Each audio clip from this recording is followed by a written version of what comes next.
Assalamualaikum warahmatullahi wabarakatuh. Kami dari kelompok 7 akan mempersembahkan drama yang berjudul Legenda Batu Menangis. Saya Dian Rismawati sebagai narator. Selanjutnya ada teman saya yang bernama Sheila Mausuli sebagai Darmi. Berikutnya ada Elis Tiawati sebagai Ibu Darmi. Selanjutnya ada Ruston sebagai pemuda 1. Kemudian ada Rian Firmansyah sebagai pemuda 2. Dan berikutnya ada Dini Ramadhani sebagai pemudi 3. Desa yang jauh dari kota di daerah Kalimantan, hiduplah seorang janda miskin dan seorang anak gadisnya. Anak gadis janda itu bernama Darmi, rupanya sangat cantik jelita. Namun sayang, ia mempunyai perilaku yang amat buruk.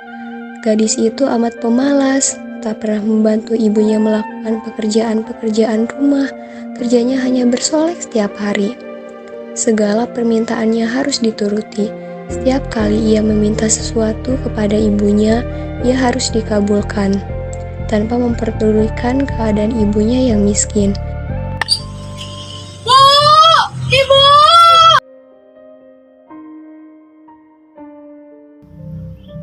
Bukankah sudah berulang kali aku bilang bahwa setiap aku bangun tidur, ibu harus menata kamar ini hingga rapi, menyediakan lulur, dan menyediakan air hangat untukku.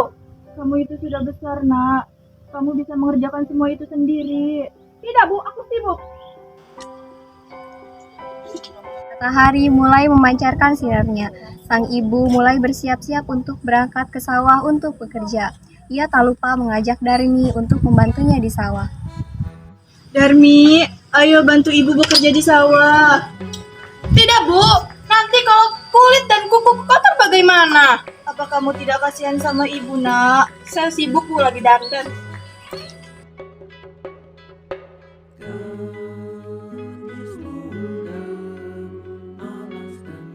Akhirnya sang ibu pergi ke sawah sendirian. Setelah ibu pulang dari sawah, Darmi langsung menghampirinya. Ibu pulang. Upahnya mana, Bu? Nah, ini dia. Jangan, nak. Uang itu untuk membeli beras. Lipstik dan bedaku habis, Bu. Mesti beli yang baru. Kamu itu bisanya cuma minta saja tapi tidak pernah mau bekerja. Bekerja ataupun tidak, itu suka-suka aku, bukan urusan ibu. Meskipun marah, sang ibu tetap memberikan uang itu kepada Darmi. Keesokan harinya, ketika ibunya pulang dari bekerja, si Darmi meminta uang lagi yang diperoleh ibunya untuk membeli alat kecantikannya yang lain. Keadaan itu terjadi setiap hari. Suatu hari, sang ibu mencoba untuk membujuk anaknya agar mulai mengubah sifat tabiat buruknya.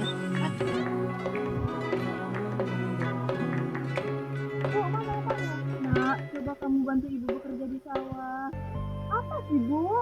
Ibu kan sudah tua, tapi jika ibu dipanggil Tuhan, ibu tidak khawatir lagi. Kau bisa menjaga diri. Kita itu orang miskin, kita harus bekerja untuk bisa makan sehari-hari. Terus siapa jadi orang miskin? Aku tidak meminta kau untuk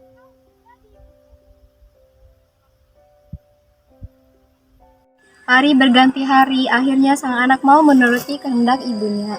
Ia tidak keberatan untuk kemanapun bersama sang ibu. Tapi anaknya ini mengajukan sebuah syarat bahwa ibunya tidak diperbolehkan untuk mengakui bahwa ia adalah ibu di depan umum. Sebagai seorang ibu, tentulah hatinya teriris mendengar itu. Namun sang ibu menyetujuinya. Hingga pada suatu hari, anak gadis itu diajak ibunya turun ke desa untuk berbelanja di pasar yang letaknya jauh dari tempat tinggal mereka. Anak gadis itu berjalan melenggang dengan memakai pakaian yang bagus dan bersolek agar orang di jalan yang melihatnya akan mengagumi kecantikannya. Ketika mereka mulai memasuki desa, orang-orang memandangi mereka. Mereka begitu terpesona melihat kecantikan anak gadis itu, terutama para pemuda desa yang tak puas-puasnya memandangi wajah gadis itu. Namun, ketika melihat orang yang berjalan di belakang gadis itu, sungguh kontras keadaannya. Hal itu membuat orang bertanya-tanya.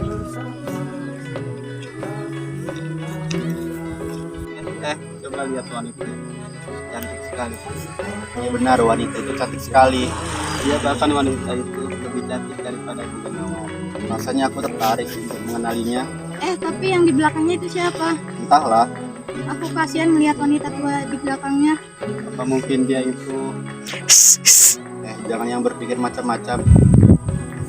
Mau kemana kamu? Hai cantik, siapa yang berjalan di belakangmu itu? Apakah itu ibumu? Bukan, dia itu budakku.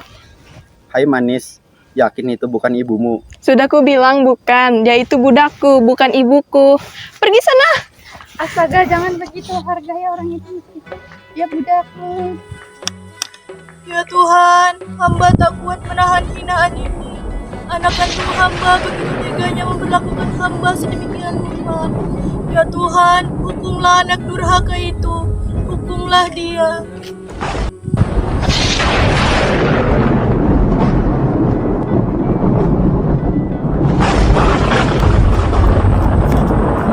Ibu, ampunilah anak durhaka ini, Ibu. Maafkan Ibu, Nak. Ibu! Anak gadis itu terus meratap dan menangis semua bertanya. Akan tetapi semuanya telah terlambat. Seluruh tubuh gadis itu akhirnya berubah menjadi batu. Sekalipun menjadi batu, namun orang-orang dapat melihat bahwa kedua matanya menitikan air mata, seperti sedang menangis. Oleh karena itu, batu yang berasal dari gadis yang mendapat kutukan ibunya itu disebut batu menangis. Waktu 7 sukses. Bawah.